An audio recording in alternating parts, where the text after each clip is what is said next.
கிறிஸ்துவுக்குள் அருமையான சகோதர சகோதரிகளே, கர்த்தராகிய இயேசு கிறிஸ்துவின் நாமத்தில் உங்களை வாழ்த்துகிறேன்.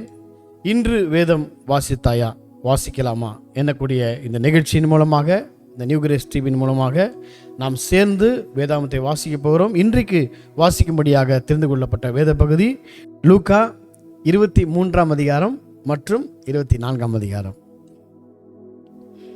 லூக்கா 23ஆம் அதிகாரம். அவர்களுடைய கூட்டத்தார் எல்லாரும் எழுந்திருந்து அவரை பிலாத்தனிடத்துக்கு கொண்டு போய், இவன் தன்னை கிறிஸ்து எண்ணப்பட்ட ராஜாவென்றும் ராயருக்கு வரி கொடுக்க வேண்டுவதில்லை என்றும் சொல்லி ஜனங்களை கலகப்படுத்த கண்டோம் என்று அவர் மேல் குற்றஞ்சாட்ட தொடங்கினார்கள். பிலாத்து அவரை நோக்கி, நீ யூதருடைய ராஜாவா என்று கேட்டான். அவர் அவனுக்கு பிரயுத்தரமாக, நீர் சொல்லுகிறபடிதான் என்றார். அப்பொழுது பிலாத்து பிரதான ஆசாரியர்களையும் ஜனங்களையும் நோக்கி, இந்த மனுஷரிடத்தில் நான் ஒரு குற்றத்தை காணவில்லை என்றான். அதற்கு அவர்கள், இவன் கலிலேயா நாடு தொடங்கி இவ்விடம் வரைக்கும் யூதேயா தேசமெங்கும் உபதேசம் பண்ணி ஜனங்களை கலகப்படுத்துகிறான் என்று வைராக்கியத்தோடு சொன்னார்கள். கலிலேயா என்பதை பிலாத்து கேட்டபோது, இந்த மனுஷன் கலிலேயனா என்று விசாரித்து, அவர் ஏரோதின் அதிகாரத்துக்குள்ளானவர்கள் என்றறிந்து அந்நாட்களில் எருசலேமிலே வந்திருந்த ஏரோதினிடத்துக்கு அவரை அனுப்பினான். ஏரோது இயேசுவை குறித்து அநேக காரியங்களை கேள்விப்பட்டிருந்ததினாலும் அவரால் செய்யப்படும் அடையாளத்தை பார்க்க வேண்டுமென்று விரும்பியிருந்ததினாலும் அவரை காணும்படி வெகு நாளாய் ஆசை கொண்டிருந்தான். அந்தப்படி அவரை கண்டபோது மிகவும் சந்தோஷப்பட்டு அநேக காரியங்களை குறித்து அவரிடத்தில் வினாவினான். அவர் மறுமொழியாக அவனுக்கு ஒன்றும் சொல்லவில்லை. பிரதான ஆசாரியரும் வேத பாரகரும் அவர் மேல் பிடிவாதமாய் குற்றம் சாட்டி கொண்டே நின்றார்கள். அப்பொழுது ஏரோது தன் போர் சேவகரோடு கூட அவரை நிந்தித்து பரியாசம் பண்ணி மினுக்கான வஸ்திரத்தை அவருக்கு உடுத்தி அவரை திரும்ப பிலாத்துனிடத்து அனுப்பினான். முன்னே ஒருவருக்கொருவர் பகையாயிருந்த பிலாத்துவும் ஏரோதும் அன்றைய தினம் சிநேகிதரானார்கள்.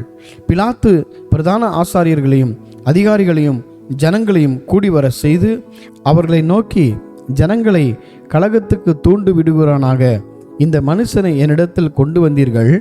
நான் உங்களுக்கு முன்பாக விசாரித்த போது இவன் மேல் நீங்கள் சாட்டுகிற குற்றங்களில் ஒன்றையும் நான் இவனிடத்தில் காணவில்லை.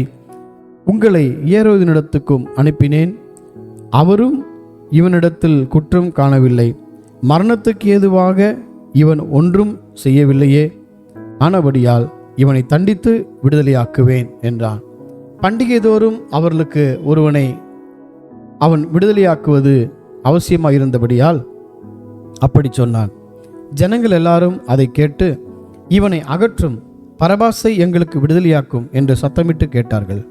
அந்த பரபாஸ் என்பவன் நகரத்தில் நடந்த ஒரு கலகத்து நிமித்தமும் கொலைபாதகத்து நிமித்தமும் காவலிலே வைக்கப்பட்டிருந்தான்.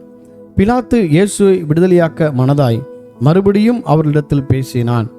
அவர்களோ அவனை சிலுவையில் அறையும் என்று கூக்குலிட்டார்கள். அவன் 3 தரம் அவர்களை நோக்கி, ஏன் இவன் என்ன பொல்லாப்பு செய்தான்? மரணத்துக்கு ஏதுவான குற்றம் ஒன்றும் இவனிடத்தில் நான் காணவில்லையே. ஆகையால் நான் இவனை தண்டித்து விடுதலையாக்குவேன் என்றான். அப்படி இருந்தும் அவரை சிலுவையில் அறைய வேண்டுமென்று அவர்கள் உரத்த சத்தத்தோடு கேட்டுக்கொண்டே இருந்தார்கள். அவர்களும் பிரதான ஆசாரியரும் இட்ட சத்தம் மேற்கொண்டது. அப்பொழுது அவர்கள் கேட்டுக்கொண்டபடியே ஆகட்டும் என்று பிலாத்து தீர்ப்பு செய்து, கலகத்தின் நிமித்தம் கொலைபாதகத்து நிமித்தமும் காவலில் போடப்பட்டிருந்தவனை அவர்கள் கேட்டுக்கொண்டபடியே விடுதலையாக்கி இயேசுவையோ அவர்கள் இஷ்டத்துக்கு ஒப்பு கொடுத்தான். அவர்கள் இயேசுவை கொண்டு போகிற போது நாட்டில் இருந்து வருகிற சீரனே ஊரானாகிய சீமோன் என்கிற ஒருவனை பிடித்து சிலுவையை அவர் பின்னே சுமந்து வரும்படி அதை அவன் மேல் வைத்தார்கள். திரள் கூட்டமான ஜனங்களும் அவருக்காக புலம்பி அழுகிற ஸ்திரீகளும் அவருக்கு பின் சென்றார்கள். இயேசு அவர்கள் முகமாய் திரும்பி, எருசலேமின் குமாரத்திகளே, நீங்கள் எனக்காக அழாமல் உங்களுக்காகவும் உங்கள் பிள்ளைகளுக்காகவும் அழுங்கள். இதோ மலடிகள் பாக்கியவதிகள் என்றும் பிள்ளை பெறாத கற்பங்களும் பால் கொடாத முளைகளும் பாக்கியமுள்ளவைகள் என்றும் சொல்லப்படும் நாட்கள் வரும். அப்பொழுது மலைகளை நோக்கி எங்கள் மேல் விழுங்கள் என்றும் குன்றுகளை நோக்கி எங்களை மறைத்து கொள்ளுங்கள் என்றும் சொல்லத் தொடங்குவார்கள். பச்சை மரத்துக்கு இவைகளை செய்தால் பட்ட மரத்துக்கு என்ன செய்ய மாட்டார்கள் என்றார். குற்றவாளிகளாகிய வேறே 2 பேரும் அவரோடு கூட கொலை செய்யப்படுவதற்காக கொண்டு போகப்பட்டார்கள். கபாலஸ்தலம் என்று சொல்லப்பட்ட இடத்தில் அவர்கள் சேர்ந்த பொழுது அங்கே அவரையும் அவருடைய வலது பக்கத்தில் ஒரு குற்றவாளியையும் அவருடைய இடது பக்கத்தில் ஒரு குற்றவாளியையும் சிலுவையில் அறைந்தார்கள். அப்பொழுது இயேசு, பிதாவே, இவர்களுக்கு மன்னியும், தாங்கள் செய்கிறது என்னதென்று அறியாதிருக்கிறார்களே என்றார். அவருடைய வஸ்திரங்களை அவர்கள் பங்கிட்டு சீட்டு போட்டார்கள். ஜனங்கள் நின்று பார்த்து கொண்டே இருந்தார்கள். அவர்களுடனே கூட அதிகாரிகளும் அவரை இகழ்ந்து, இவன் மற்றவர்களை ரட்சித்தான், இவன் தேவனால் தெரிந்து கொள்ளப்பட்ட கிறிஸ்துவானால் தன்னைத்தானே ரட்சித்துக் கொள்ளட்டும் என்றார்கள். போர்ச்சேவகரும் அவரிடத்தில் சேர்ந்து அவருக்கு காடியை கொடுத்து, நீ யூதரின் ராஜாவானால் உன்னை ரட்சித்துக்கொள் என்று அவரை பரியாசம் பண்ணினார்கள். இவன் யூதருடைய ராஜா என்று கிரேக்கு, லத்தீன், எபிரேயு எழுத்துக்களில் எழுதி அவருக்கு மேலாக வைக்கப்பட்டது. அன்றியும் சிலுவில் அறையப்பட்டிருந்த குற்றவாளியில் ஒருவன், நீ கிறிஸ்துவானால் உன்னையும் எங்களையும் ரட்சித்துக்கொள் என்று அவரை இகழ்ந்தான். மற்றவன் அவனை நோக்கி, நீ இந்த ஆக்கினைக்கு உட்பட்டவனாயிருந்தும் தேவனுக்கு பயப்படுகிறது இல்லையா? நாமோ நியாயப்படி தண்டிக்கப்படுகிறோம். நாம் நடப்பித்தவைகளுக்கு தக்க பலனை அடைகிறோம். இவரோ தகாததொன்றையும் நடப்பிக்கவில்லையே என்று அவனை கடிந்து கொண்டு இயேசுவை நோக்கி, ஆண்டவரே, நீர் உம்முடைய ராஜ்யத்தில் வரும்போது அடியானை நிறைத்தருளும் என்றார். இயேசு அவனை நோக்கி, இன்றைக்கு நீ என்னோடு கூட பரதீசில் இருப்பாய் என்று மெய்யாகவே உனக்கு சொல்லுகிறேன் என்றார். அப்பொழுது ஏறக்குறைய 6ஆம் மணி நேரமாயிருந்தது. 9ஆம் மணி நேரம் வரைக்கும் பூமி எங்கும் அந்தகாரம் உண்டாயிற்று. சூரியன் இருளடைந்து தேவாலயத்தின் திரைச்சீலை நடுவில் 2ஆக கிழிந்தது. இயேசு, பிதாவே, உம்முடைய கைகளில் என் ஆவியை ஒப்புவிக்கிறேன் என்று மகா சத்தமாய் கூப்பிட்டு சொன்னார். இப்படி சொல்லி ஜீவனை விட்டார். 100க்கு அதிபதி சம்பவித்ததை கண்டு, மெய்யாகவே இந்த மனுஷன் நீதிபரனாயிருந்தான் என்று சொல்லி தேவனை மகிமைப்படுத்தினார். இந்த காட்சியை பார்க்கும்படி கூடி வந்திருந்த ஜனங்கள் எல்லாரும் சம்பவித்தவைகளை பார்த்தபோது தங்கள் மார்பில் அடித்து கொண்டு திரும்பி போனார்கள். அவருக்கு அறிமுகமானவர்கள் எல்லாரும் கலிலேயாவிலிருந்து அவருக்கு பின் சென்று வந்த ஸ்திரீகளும் தூரத்திலே நின்று இவைகளை பார்த்து கொண்டிருந்தார்கள். யோசேப்பு என்னும் பேர் கொண்ட ஒரு ஆலோசனைக்காரன் இருந்தான். அவன் உத்தமனும் நீதிமானுமாய் இருந்தான். அவன் யூதருடைய பட்டணங்களில் ஒன்றாகிய அரிமத்தியாவிலிருந்து வந்தவனும் தேவனுடைய ராஜ்யத்துக்கு காத்திருந்தவனும் யூதருடைய ஆலோசனைக்கும் செய்கைக்கும் சம்மதியாதவனுமாயிருந்தான். அவன் பிலாத்துவினிடத்தில் போய் இயேசுவின் சரீரத்தை கேட்டு அதை இறக்கி மெல்லிய துப்பட்டியிலே சுற்றி கண்மலையிலே வெட்டப்பட்டதுமாய் ஒரு காலும் ஒருவனும் வைக்கப்படாதிருந்தமாயிருந்த ஒரு கல்லறையிலே வைத்தான். அந்த நாள் ஆயத்த நாளாயிருந்தது. ஓய்வு நாளும் ஆரம்பமாயிற்று. கலிலேயாவிலிருந்து அவருடனே கூட வந்திருந்த ஸ்திரீகளும் பின் சென்று கல்லறையும் அவருடைய சரீரம் வைக்கப்பட்ட விதத்தையும் பார்த்து திரும்பி போய் கந்த வர்க்கங்களையும் பரிமள தைலங்களையும் ஆயத்தம் பண்ணி கற்பனையின்படியே ஓய்வு நாளில் ஓய்ந்திருந்தார்கள். லூக்கா 24ஆம் அதிகாரம். வாரத்தின் முதல் நாள் அதிகாலையிலே தாங்கள் ஆயத்தம் பண்ணின கந்த வர்க்கங்களை அவர்கள் எடுத்துக்கொண்டு வேறு சில ஸ்திரீகளோடு கூட கல்லறையின் இடத்தில் வந்தார்கள். கல்லறையை அடைத்திருந்த கல் புரட்டி தள்ளப்பட்டுகிறதை கண்டு உள்ளே பிரவேசித்து கர்த்தராகிய இயேசுவின் சரீரத்தை காணாமல் அதை குறித்து மிகுந்த கலக்கமடைந்திருக்கையில் பிரகாசமுள்ள வஸ்திரம் தரித்த 2 பேர் அவர்கள் அருகே நின்றார்கள். அந்த ஸ்திரீகள் பயப்பட்டு தலை கவிழ்ந்து தரையை நோக்கி நிற்கையில் அந்த 2 பேரும் அவர்கள் நோக்கி, உயிரோடு இருக்கிறவரை நீங்கள் மரித்தோரிடத்தில் தேடுகிறது என்ன? அவர் இங்கே இல்லை, அவர் உயிர்த்தெழுந்தார். மனுஷகுமாரன் பாவிகளான மனுஷர் கைகளில் ஒப்பு கொடுக்கப்படவும் சிலுவையில் அறையப்படவும் 3ஆம் நாளில் எழுந்திருக்க வேண்டும் என்பதாக அவர் கலிலேயாவில் இருந்த காலத்தில் உங்களுக்கு சொன்னதை நினைவு கூறுங்கள் என்றார்கள். அப்பொழுது அவர்கள் அவருடைய வார்த்தைகளை நினைவு கூர்ந்து கல்லறையை விட்டு திரும்பி போய் இந்த சங்கதிகள் எல்லாவற்றையும் 11 ஒருவருக்கும் மற்ற எல்லாருக்கும் அறிவித்தார்கள். இவைகளை அப்போஸ்தலருக்கு சொன்னவர்கள் மகதலேனா மரியாளும் யோவான் நாளும் யாக்கோபின் தாயாகிய மரியாளும் இவர்களுடனே கூட இருந்த மற்ற ஸ்திரீகளுமே.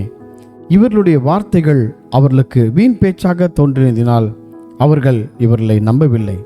பேதுருவோ எழுந்திருந்து கல்லறையிடத்துக்கு ஓடி அதற்குள்ளே குனிந்து பார்க்கையில் ஸ்தீலையை தனிப்பட வைத்திருக்கிறதை கண்டு சம்பவித்ததை குறித்து தன்னில் ஆச்சரியப்பட்டு கொண்டு போனான். அன்றைய தினமே அவர்களில் 2 பேர் எருசலேமுக்கு 7 அல்லது 8 மைல் தூரமான எம்மாவு என்னும் கிராமத்துக்கு போனார்கள். போகையில் இந்த வர்த்தமானங்கள் யாவையும் குறித்து அவர்கள் ஒருவரோடொருவர் பேசிக்கொண்டார்கள். இப்படி அவர்கள் பேசி சம்பாஷித்து கொண்டிருக்கையில் இயேசு தாமே சேர்ந்து அவர்களுடனே கூட நடந்து போனார். ஆனாலும் அவரை அறியாதபடிக்கு அவருடைய கண்கள் மறைக்கப்பட்டிருந்தது. அப்பொழுது அவர் அவர்களை நோக்கி, நீங்கள் துக்கமுள்ளவர்களாய் வழிநடந்து ஒருவருக்கொருவர் சொல்லிக் கொள்ளுகிற காரியங்கள் என்னவென்று கேட்டார். அவர்களில் ஒருவனாகிய கிளேயப்பா என்பவன் பிரதித்திரமாக, இந்நாட்களில் எருசலேமிலே நடந்தவைகளை அறியாதபடிக்கு நீர் அந்நியரா இருக்கிறீரோ என்றார். அவர் எவைகள் என்றார். அதற்கு அவர்கள், நசரனாகிய இயேசுவை குறித்தவைகளே. அவர் தேவனுக்கு முன்பாகவும் ஜனங்கள் எல்லாருக்கு முன்பாகவும் செய்கையிலும் வாக்கிலும் வல்லமையுள்ள தீர்க்கதரிசியாய் இருந்தார். நம்முடைய பிரதான ஆசாரியரும் அதிகாரிகளும் அவரை மரண ஆக்கினைக்குட்படுத்தி சிலுவையில் அறைந்தார்கள். அவரே இஸ்ரவேலை மீட்டு ரட்சிப்பவர் என்று நாங்கள் நம்பியிருந்தோம். இவைகள் சம்பவித்து இன்று 3 நாளாகிறது. ஆனாலும் எங்கள் கூட்டத்தை சேர்ந்த சில ஸ்திரீகள் அதிகாலமே கல்லறையிடத்துக்கு போய் அவருடைய சரீரத்தை காணாமல் திரும்பி வந்து, அவர் உயிரோடு இருக்கிறார் என்று சொன்ன தேவதூதரை தரிசித்தோம் என்று சொல்லி எங்களை பிரமிக்க பண்ணினார்கள். அப்பொழுது எங்களிலே சிலர் கல்லறையிடத்துக்கு போய் ஸ்திரீகள் சொன்னபடியே கண்டார்கள், அவரையோ காணவில்லை என்றார்கள். அப்பொழுது அவர் அவர்களை நோக்கி, தீர்க்கதரிசிகள் சொன்ன யாவையும் விசுவாசிக்கிறதற்கு புத்தி இல்லாத மந்த இருதயம் உள்ளவர்களே, கிறிஸ்து இவ்விதமாக பாடுபடவும் தமது மகிமையில் பிரவேசிக்கவும் வேண்டியதில்லையா என்று சொல்லி மோசே முதலிய சகல தீர்க்கதரிசிகளும் எழுதின வேத வாக்கியங்கள் எல்லாவற்றிலும் தம்மை குறித்து சொல்லியவைகளை அவர்களுக்கு விவரித்து காண்பித்தார். அத்தருணத்தில் தாங்கள் போகிற கிராமத்துக்கு சமீபமானார்கள். அப்பொழுது அவர் அப்புறம் போகிறவர் போல காண்பித்தார். அவர்கள் அவரை நோக்கி, நீர் எங்களுடனே தங்கியிரும், சாயங்காலம் ஆயிற்று, பொழுதும் போயிற்று என்று அவரை வருந்தி கேட்டுக்கொண்டார்கள். அப்பொழுது அவர் அவர்களுடனே கூட தங்கும்படி உள்ளே போனார். அவர்களோட அவர் பந்தி இருக்கையில் அவர் அப்பத்தை எடுத்து ஆசீர்வதித்து அதை பிட்டு அவர்களுக்கு கொடுத்தார். அப்பொழுது அவருடைய கண்கள் திறக்கப்பட்டு அவரை அறிந்தார்கள். உடனே அவர் அவர்களுக்கு மறைந்து போனார். அப்பொழுது அவர்கள் ஒருவரை ஒருவர் நோக்கி, வழியிலே அவர் நம்முடனே பேசி வேத வாக்கியங்களை நமக்கு விளங்க காட்டின போது நம்முடைய இருதயம் நமக்குள்ளே கொழுந்துவிட்டு எரியவில்லையா என்று சொல்லிக்கொண்டு அந்நேரமே எழுந்திருந்து எருசலேமுக்கு திரும்பி போய் 11 ஒருவரும் அவர்களோடு இருந்தவர்களும் கூடியிருக்க கண்டு, கர்த்தர் மெய்யாகவே உயிர்த்தெழுந்து சீமோனுக்கு தரிசனமானார் என்று அவர்கள் சொல்ல கேட்டு வழியில் நடந்தவைகளையும் அவர் அப்பம் பிற்கையில் தாங்கள் அவரை அறிந்து கொண்டதையும் விவரித்து சொன்னார்கள். இவைகளை குறித்து அவர்கள் பேசிக்கொண்டிருக்கையில் இயேசு தாமே அவர் நடுவிலே நின்று, உங்களுக்கு சமாதானம் என்றார். அவர்கள் கலங்கி பயந்து ஒரு ஆவியை காண்கிறதாக நினைத்தார்கள். அவர் அவர்களை நோக்கி, நீங்கள் ஏன் கலங்குகிறீர்கள்? உங்கள் இருதயங்களில் சந்தேகங்கள் எழும்புகிறது என்ன? நான் தான் என்று அறியும்படி என் கைகளையும் என் கால்களையும் பாருங்கள், என்னை தொட்டு பாருங்கள். நீங்கள் காண்கிறபடி எனக்கு மாம்சமும் எலும்புகளும் உண்டாயிருக்கிறது போல ஒரு ஆவிக்கு இராதே என்று சொல்லி தம்முடைய கைகளையும் கால்களையும் அவர்களுக்கு காண்பித்தார். ஆனாலும் சந்தோஷத்தினால் அவர்கள் இன்னும் விசுவாசியாமல் ஆச்சரியப்படுகையில், புசிக்கிறதற்கு ஏதாகிலும் இங்கே உண்டா என்று அவரிடத்தில் கேட்டார். அப்பொழுது பொரித்த மீன் கண்டத்தையும் தேன்கூட்டு துணிக்கையும் அவருக்கு கொடுத்தார்கள். அவைகளை அவர் வாங்கி அவர்களுக்கு முன்பாக புசித்து அவர்களை நோக்கி, மோசேயின் நியாயப்பிரமாணத்திலும் தீர்க்கதரிசிகளின் ஆகமங்களிலும் சங்கீதங்களிலும் என்னை குறித்து எழுதியிருக்கிறவைகள் எல்லாம் நிறைவேற வேண்டியதென்று நான் உங்களோடு இருந்தபோது உங்களுக்கு சொல்லி கொண்டு வந்த விசேஷங்கள் இவைகளே என்றார். அப்பொழுது வேத வாக்கியங்களை அறிந்து கொள்ளும்படி அவருடைய மனதை அவர் திறந்து அவர்களை நோக்கி, எழுதியிருக்கிறபடி கிறிஸ்து பாடுபடவும் 3ஆம் நாளில் மரித்தோரிலிருந்து எழுந்திருக்கவும் வேண்டியதாய் இருந்தது. அன்றியும் மனம் திரும்புதலும் பாவ மன்னிப்பும் எருசலேம் தொடங்கி சகல தேசத்தாருக்கும் அவருடைய நாமத்தினாலே பிரசங்கிக்கப்படவும் வேண்டியது. நீங்கள் இவைகளுக்கு சாட்சிகளாய் இருக்கிறீர்கள். என் பிதா வாக்குத்தத்தம் பண்ணினதை இதோ நான் உங்களுக்கு அனுப்புகிறேன். நீங்களோ உன்னதத்திலிருந்து வரும் பெலனால் தரிப்பிக்கப்படும் வரைக்கும் எருசலேம் நகரத்தில் இருங்கள் என்றார். பின்பு அவர் பெத்தானியா வரைக்கும் அவர்களை அழைத்து கொண்டு போய் தம்முடைய கைகளை உயர்த்தி அவர்களை ஆசீர்வதித்தார். அவர்களை ஆசீர்வதிக்கையில் அவர்களை விட்டு பிரிந்து பரலோகத்துக்கு எடுத்துக்கொள்ளப்பட்டார். அவர்கள் அவரை பணிந்து கொண்டு மிகுந்த சந்தோஷத்தோடு எருசலேமுக்கு திரும்பி வந்து நாடோறும் தேவாலயத்திலே தேவனை புகழ்ந்து துதித்து கொண்டிருந்தார்கள். ஆமேன். God bless you all.